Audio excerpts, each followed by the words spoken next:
La paz de nuestro Dios, que sobrepasa todo entendimiento humano, repose en vuestros corazones y en vuestros pensamientos. Es un placer estar nuevamente con ustedes y compartirles la poderosa palabra de nuestro Dios, que la vamos a extraer de ese pasaje muy conocido por todos nosotros, del enfrentamiento entre David y Goliat, que se encuentra registrado en Primera de Samuel en el capítulo 17. No vamos a leer todo el capítulo, pero sí vamos a leer algunos versículos que consideramos importantes para el propósito que tenemos el día de hoy. La Biblia dice que Primera de Samuel capítulo 17, en verso número 4, salió entonces del campamento de los filisteos un paladín, el cual se llamaba Goliat de Gat, y tenía de altura 6 codos y un palmo, y traía un casco de bronce en su cabeza, y llevaba una cota de malla, y era el peso de la cota 5000 ciclos de bronce. Sobre sus piernas traía grebas de bronce y jabalina de bronce entre sus hombros. El asta de su lanza era como un rodillo de telar, y tenía el hierro de su lanza 600 ciclos de hierro, e iba su escudero delante de él.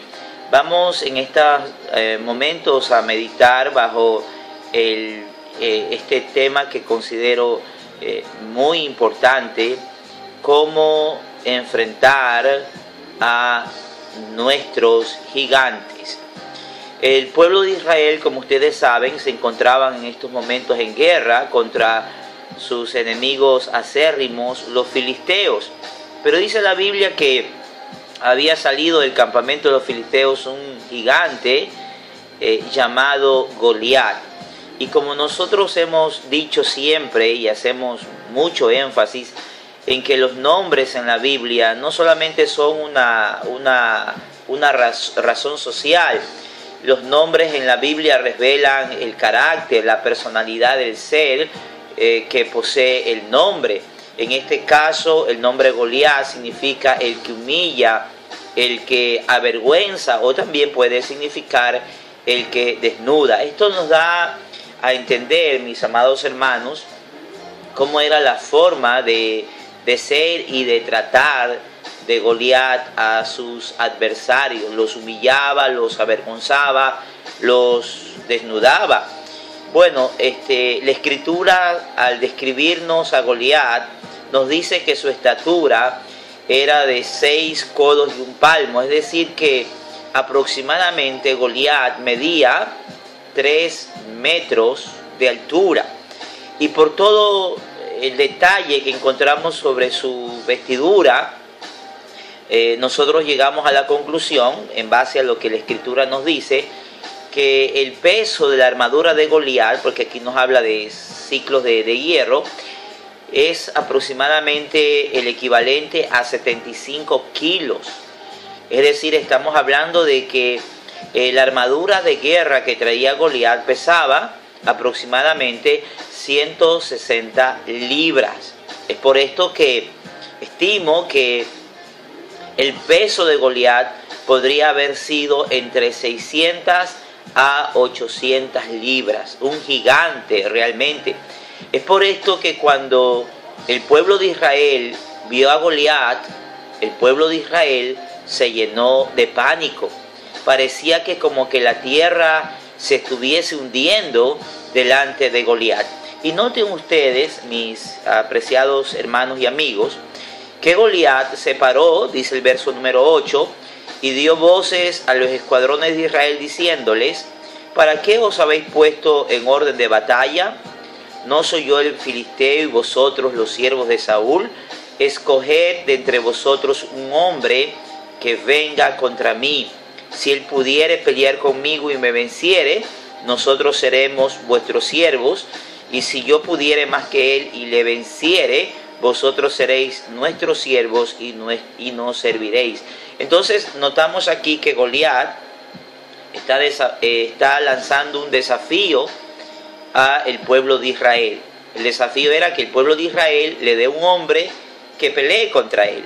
Si este hombre lo venciere, ellos serían siervos de Israel o lo contrario. Si él lo vencía, Israel sería siervo de los filisteos. Entonces la Escritura menciona que durante 40 días Goliat estuvo desafiando al pueblo de Israel. Y si usted nota lo que nos dice la Escritura, que esto lo hacía Goliat por la mañana y también lo hacía al caer la tarde. Interesante esto, ¿no? Dice el verso 16, venía pues aquel filisteo por la mañana y por la tarde, y así lo hizo durante 40 días. Mire usted la estrategia de Goliat. Muy temprano por la mañana se aparecía Goliat y lanzaba el desafío. ¿Cuál era el objetivo? Aquí había un objetivo psicológico, de que el pueblo de Israel empezara el día con un sentimiento de derrota, pero también lo hacía al caer la tarde, es decir, antes de que el pueblo de Israel se iba a dormir, se iba también a dormir con ese mismo pensamiento de derrota. Durante las 24 horas del día, Goliat había trabajado psicológicamente al pueblo de Israel. Es lo mismo que hace Satanás también en el día de hoy con aquellos que se lo permiten. Es por eso que la Biblia nos dice que por la mañana Dios debe escuchar nuestra oración y por la tarde al acostarnos también. La Escritura dice que de día y de noche debemos de meditar en la palabra de nuestro Dios. Ahora, es por esto que el pueblo de Israel estaba sin pelear, estaba ya derrotado psicológicamente. El pueblo de Israel ya había perdido la batalla. Pero dice la Biblia que llega al campamento de Israel David en el preciso momento en que Goliat estaba desafiando a Israel. Entonces, cuando David escucha a Goliat, David exclama: ¿y quién es este varón incircunciso que se atreve a desafiar a los escuadrones del Dios viviente? Yo iré y pelearé con él y lo venceré, y toda la tierra sabrá que hay Dios en Israel. Y a partir de aquí es donde nosotros vamos a desarrollar los puntos principales de nuestro tema de cómo enfrentar, cómo vencer a nuestros gigantes. La primera verdad que queremos compartir con usted es que no debemos de permitir que nadie nos menosprecie. Esa es la primera verdad que debemos de tener siempre en claro. No permitir que nadie nos menosprecie. La vida de David enfrentó muchos menosprecios. Fue menospreciado, por ejemplo, por su familia. Cuando Samuel va a la casa de Isaí, el padre de David, porque Dios le había dicho que de uno de los hijos de Isaí estaría el futuro rey de Israel, Isaí convidó a todos sus hijos, excepto a David. David se mantuvo en el campo con las ovejas de su padre, mientras que en la casa de su padre había una solemne celebración. Entonces David fue menospreciado por sus familiares.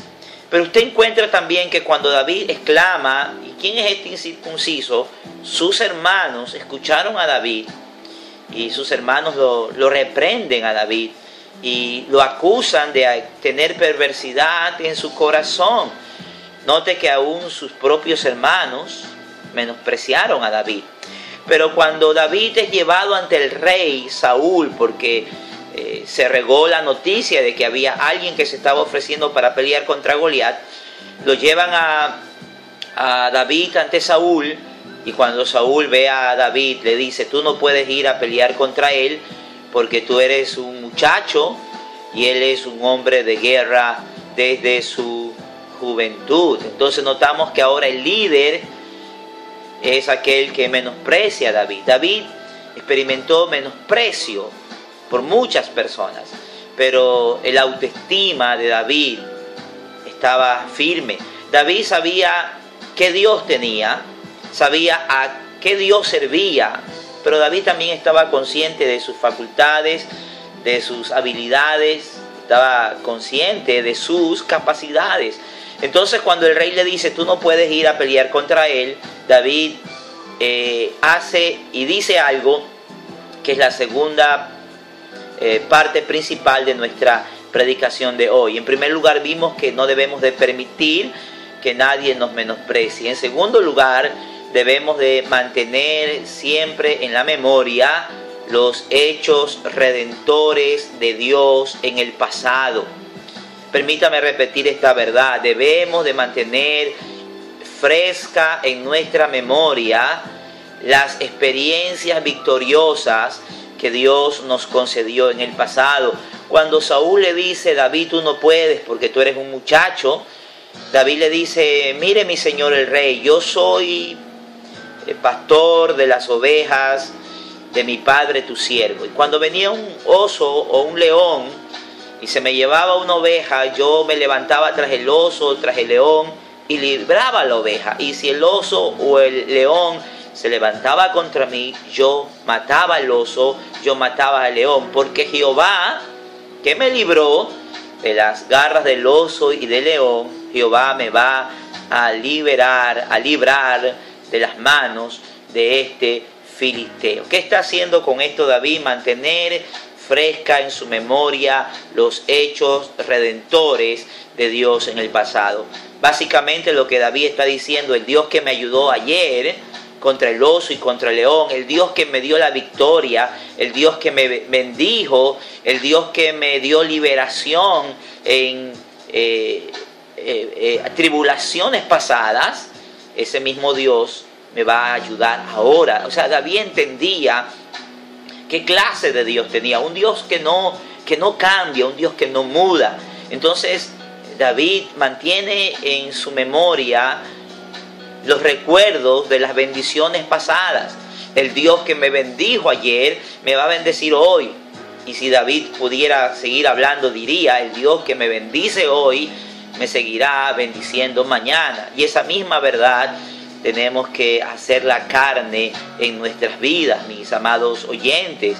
Dios no cambia, su amor es eterno, su gracia es eterna, su misericordia es eterna, su poder es eterno, su palabra es eterna, sus actos redentores son eternos.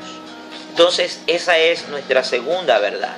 La tercera y última verdad, lamentablemente no podemos desarrollar toda la predicación como nos gustaría desarrollarla, pero volveremos a tocar este tema con la ayuda del Señor.